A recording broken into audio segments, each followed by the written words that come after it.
যারা in-depth knowledge নিতে চাও যে কীভাবে কোনো সফটওয়্যার হার্ডওয়্যারের সঙ্গে ইন্টারাক্ট করে কোনো একটা অ্যাপ্লিকেশান রান করায়, তার কী অ্যালগোরিদম, সফটওয়্যারের পুরো আর্কিটেকচার, দেন সেটার হার্ডওয়্যারের যে পার্টটা রয়েছে সেই পার্টের কমপ্লিট টেকনিক্যাল নলেজ, এই সমস্ত কিছু ইনডেপথ থেকে যদি শিখতে চাও তাহলে অবশ্যই বিটেক সিএসি তোমার জন্য বেস্ট হবে। মানে সোজা কথায় কেন হচ্ছে একটা অ্যাপ্লিকেশান রান হচ্ছে, তার ব্যাকগ্রাউন্ডে কোনো একটা অ্যাপ্লিকেশান চলছে, সেটা কীভাবে চলছে সেটাও জানতে চাও, এবার সেই অ্যাপ্লিকেশান আবার কোনো সাপোর্টিং সফটওয়্যারের মাধ্যমে চলছে, তার ব্যাকগ্রাউন্ডে কী কোডিং আছে সেটাও জানতে চাও, তার মানে সেটা আবার কীভাবে চলছে সেটাও জানতে চাও, মানে তুমি একদম রুট কজ অবধি জানতে চাও, জানার ইচ্ছে মারাত্মক, কেন এরম যদি ব্যাপার থাকে তোমার, যে ভীষণ তুমি কৌতূহলী, ভীষণ কিউরিসিটি এবং একদম ইনডেপথে নলেজ চাও এবং ভবিষ্যতে কেরিয়ারটাও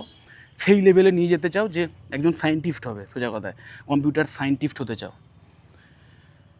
অথবা রিসার্চ ফিল্ডে, মানে সোজা কথা রিসার্চ ফিল্ডে গিয়ে কাজ করতে চাও ভবিষ্যতে, এই টাইপের ডেডিকেশান যদি থাকে বা এই টাইপের যদি ইন্টেনশান থাকে, ডেডিকেশান বলবো না, ইন্টেনশান যদি থাকে, এবং তার সাথে সাথে অবশ্যই যদি আইটি সেক্টরের বা এই টাইপের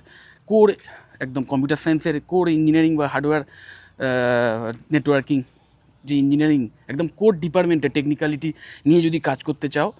তাহলে অবশ্যই বিটেক সিএসি বেস্ট। আর যদি একদম মানে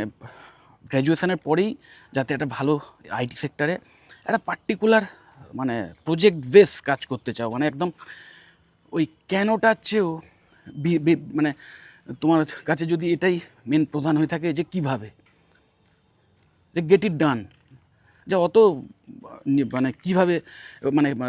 মানে কী বলবো, মানে কেন হচ্ছে এই সমস্ত আমার জানার দরকার নেই, অত রুট কজ আমার জানার দরকার নেই, আমি জিনিসটা শিখতে চাই, আমার যে প্রবলেম আছে, যে আমার সামনে যে প্রবলেমটা রয়েছে বা যার মাধ্যমে আমি কোনো প্রোডাক্ট বানাতে পারবো বা কোম্পানিতে যেভাবে কাজ হচ্ছে সেটা শিখতে পারবো, কোনো একটা সফটওয়্যার ডেভেলপমেন্ট কীভাবে করতে হয় একদম ডাইরেক্ট শিখবো, কীভাবে হচ্ছে সেটা শিখবো, কেন হচ্ছে আমার জানার দরকার নেই, ওকে বেশি জানার দরকার নেই, জানবে হালকা জানবে, ঠিক সেরকমভাবে ওয়েব ডেভেলপমেন্টের ক্ষেত্রেও তাই, cyber security, cloud computing, blockchain, সমস্ত নেক্সট জেন লেভেলের যে টেকনোলজিগুলো আছে, এআই এর সফটওয়্যারগুলো কীভাবে রান হচ্ছে, মানে মানে কীভাবে রান করানো যায় সোজা কথা, বা সেগুলোকে ইউজ করে কীভাবে তুমি প্রোডাক্টিভিটি তৈরি করতে পারো, এই সমস্তগুলো গেট ইট ডান একদম রিয়েল লাইফ প্রজেক্টে বা একটা কোম্পানিতে আইটিতে যেভাবে কাজ হচ্ছে